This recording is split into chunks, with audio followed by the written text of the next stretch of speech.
Welcome back to Monster Movie Every Day for October 2022.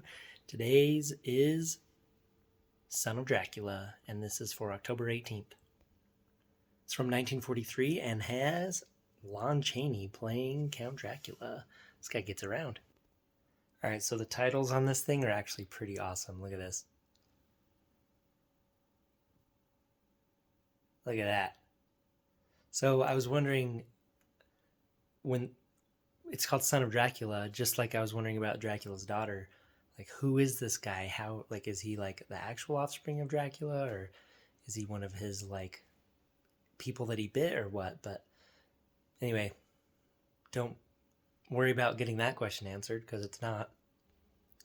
All right, so the Count is coming to town, and everyone's excited to meet him. And this girl met him, the dark-haired one.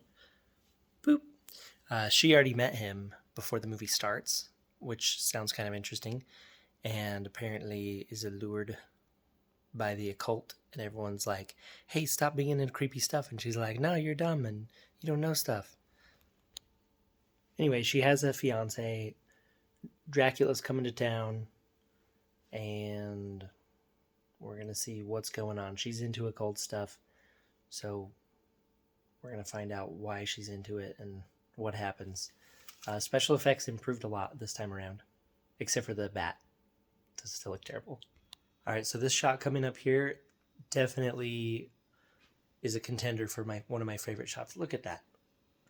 Just the contrast of her dress to this creepy forest area. That is such an awesome looking shot right there. And she's going to meet her version of Madame Zeroni. All right, I just had to. Here's some of her bat attacks right here. So awesome.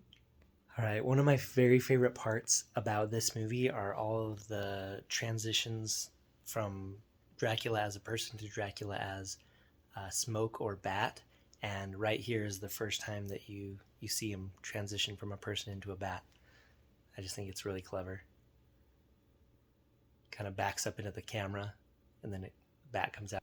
And then his transition from a bat back into a person is pretty awesome. It looks like it uses a little bit of cartoon, but I think it holds up pretty good. Yeah. So it's fun to see the same actors popping up in these different movies. This is the guy who was the Nazi guy in The Invisible Agent that got all the food spilled on him. Did you mention it to her? Yes, but she poo-pooed the idea, said I probably was dreaming. All right, this is by far my favorite shot. He's just come out of his casket and he's just floating over the top of this swampy, lakey thing over to her. Look at that.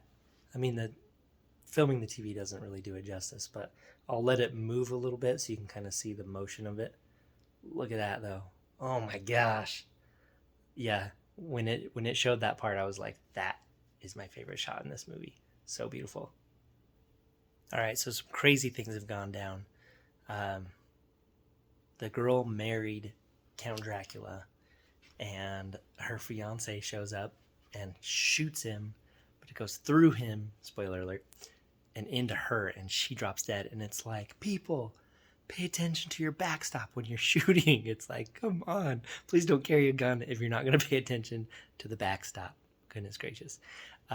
So this doctor comes over to check to see if she's dead, because the guy went to his house and he's like, I just killed her. So he's going to check.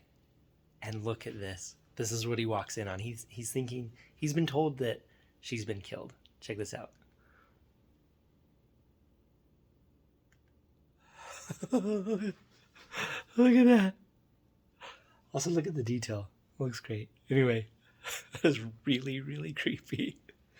So I think he's totally creeped out. He's like, what? How are you alive? But it's good she's alive. But she's being very creepy and she's talking different now. Here's my favorite quote. The chances of convincing a hard-headed sheriff that he's dealing with a vampire seem pretty slim. It's like, yes, that is a great quote.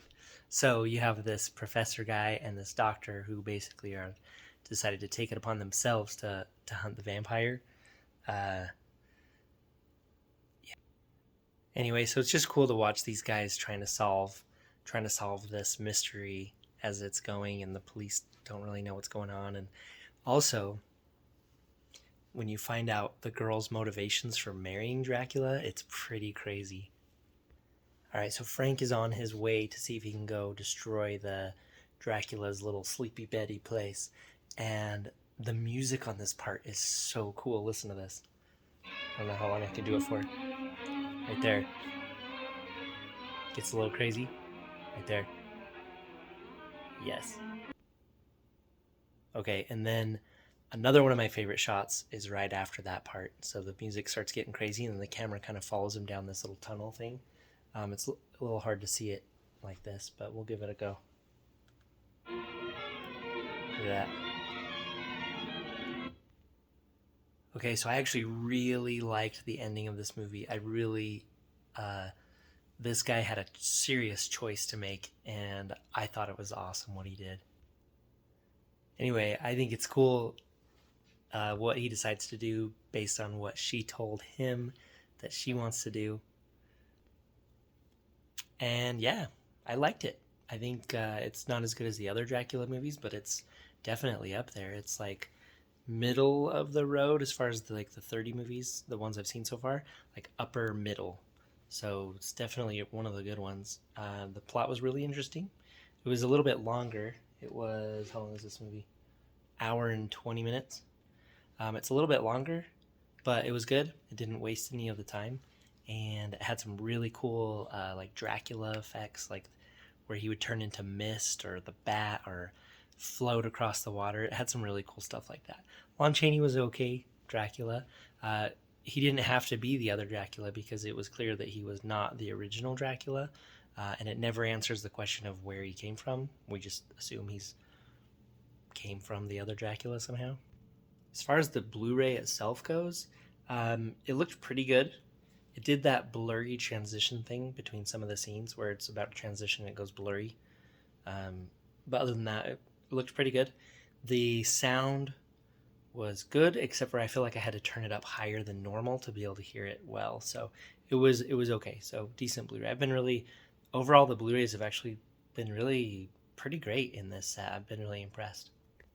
All right, thank you for watching. This has been the October 18th, 2022 monster movie review, Son of Dracula from 1943. So tomorrow's, which is October, or whatever the next one is, October 19th, is The Invisible Man's Revenge from 1944. And I read a little bit about that one. I'm a little worried what's going to happen to our dear boy from the last one. So yeah, stay tuned, follow along, subscribe so you can watch more, and please let me know what you think of these. All right, thanks, bye.